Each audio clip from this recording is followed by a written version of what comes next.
Hey, this is Ryan of Happy Healthy Vegan, and I'd like to give a big shout out to our longtime follower and viewer, Late Model, for forwarding me this video like a couple months ago, I think. Sorry it took me so long to respond to. I had a lot to do.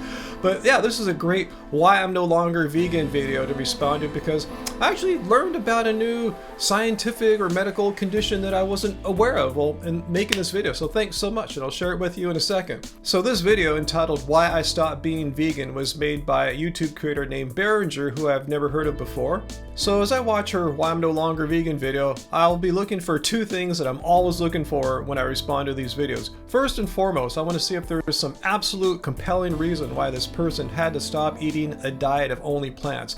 Secondly, I'm trying to always figure out if they were even vegan in the first place. A lot of times these people were like plant-based, you know, not doing it for ethical, moral reasons. But anyway, let's jump right in. I used to be terrified of animal product. I would not touch meat, dairy with a 10-foot pole. Alright, so this is not really a big deal, but I just want to comment on what she said there about being terrified of touching animal products, eating animal products. I mean, that's kind of a weird thing to say as a ethical vegan myself. I'm not like terrified of animal products.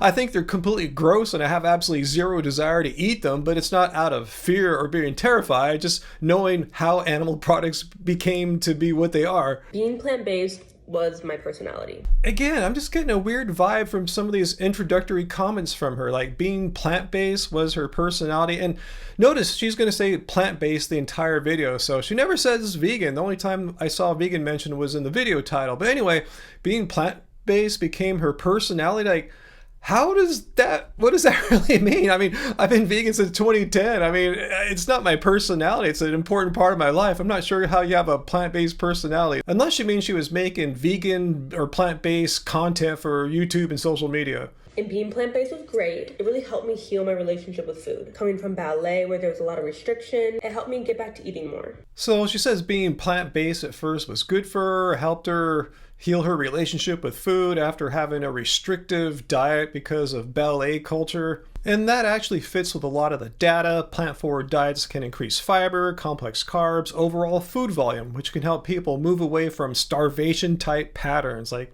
what I assume goes on in ballet.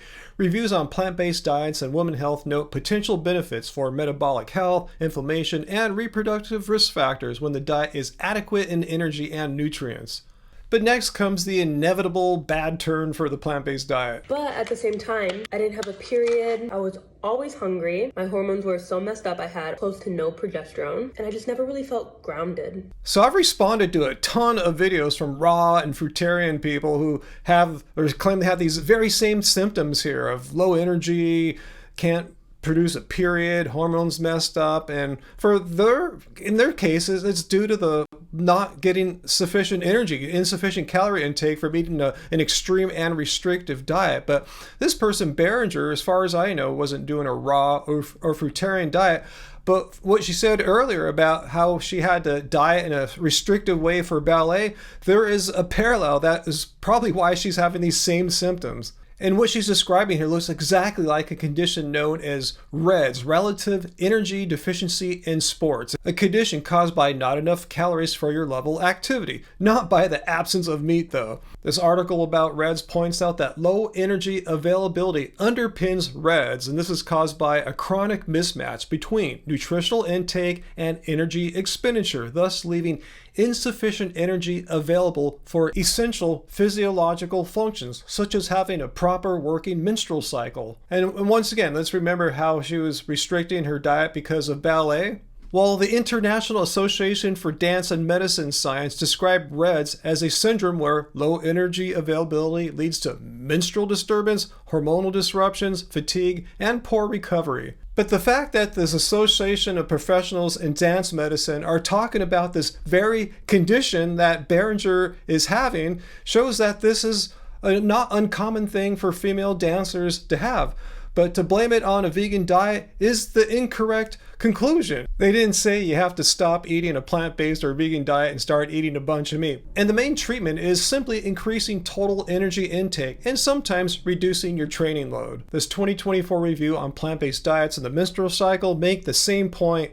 in a different way. It concludes that a properly followed plant-based diet supported by appropriate supplementation has a positive effect on the female reproductive system and does not inherently cause menstrual disorders or infertility.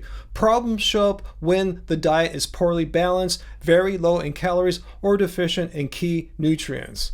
So about 2 years ago, I decided to start integrating meat back into my diet. So I started with really high quality ground beef and bone broth, integrated some eggs in there. Well, let's translate that physiologically. Ground beef, eggs, and high-fat animal products are calorically dense and protein dense. So if she'd been following some what was trendy in the past, like high-carb, low-fat, vegan diets, and she switched over to these high calorically dense, high-protein, low-fiber foods, remember fiber makes you feel full, she was probably eating more food, getting more energy, and that's what made her feel better. Remember, she could have done this on a vegan diet though. It was easier for her to do. I'll give her that. It sounded like it was easier for her to do. Just switching over to meat, getting less fiber, and instantly getting these more calorically dense foods.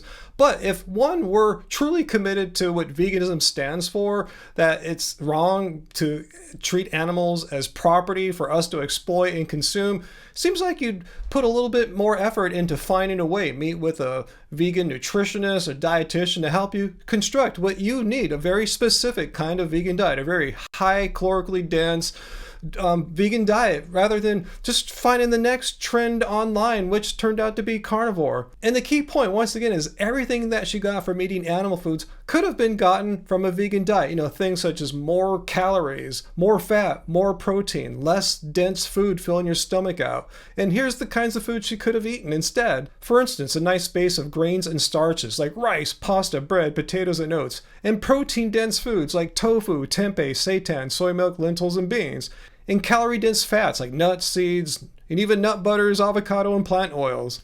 By the way, I'm a music producer, not a dietitian or nutritionist, so I would suggest if you really need to get some good dietary advice, I'm just giving you a little starting point guide here. Consult with a health professional. Don't listen to a music professional. I felt scared at first. I thought I was going to have a weird reaction. But honestly, after prioritizing protein, moving my body, and getting in touch with myself, I felt like it was the biggest game changer for my hormones. I got my period back. It helped balance my cycles. My periods became more regular. Well, that's great for her, but the pattern that she's describing there is exactly what the research says what happens when you move from an insufficient caloric state to a sufficient caloric state, despite whatever dietary label you're putting on it. I had energy throughout the day. I wasn't hungry every hour. My hair and nails are so much healthier. I'm a lot stronger. Again, these are all classic signs of improvement for someone who was once under-eating, who is now no longer under-eating. It is not some kind of cause and effect of switching from a vegan or plant-based diet to going all in on carnivore. I mean, here's what the data says right now. There's a mountain of science showing the opposite of what she's claiming here, that a well-planned, calorically adequate plant-based diet with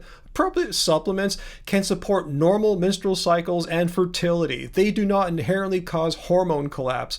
Menstrual disturbances show up when diets are too low in calories, too low in key nutrients, or overly restrictive, which can happen in many different ways of eating and lifestyle patterns, such as raw fruitarian diets are extreme and restrictive. They're giving up intentionally perfectly healthy cooked food groups.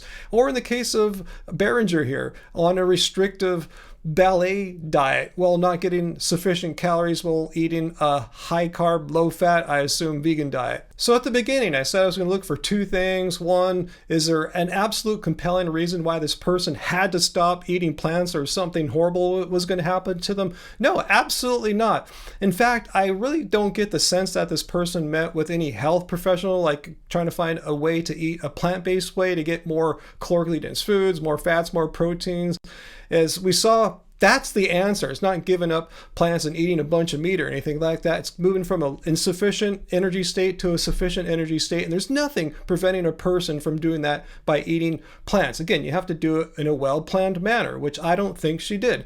Correct me if I'm wrong down below. And secondly, was she ever vegan? I don't know. I'd have to go back and watch more videos from her channel, but from what she said in this video, how she never talked about animal cruelty and exploitation, having an ethical stance against those things, and it's all about plant-based and how your body feels and all that sort of thing. I don't think she was, but I could be wrong. So if you know more about Bearenger, I'd like to know. Comment down below. So hit like if you like this video, share it around, and if you thought everything I said here was horrible and mean and wrong. I was cruel to her and all that stuff, which I don't think I was. I was just going off what she said and showing that what the science actually says is not in alignment with what she's saying, how she had to quit eating plants in order to get the calories she needed. Anyway, you think I'm wrong and you have to go carnivore. I think you're wrong, but let's discuss it. Come to my Friday live streams, 6 p.m. Pacific time on Fridays, and try to be a decent human, and we might be able to have a conversation. So I'll see everyone then. Remember, it doesn't like being vegan.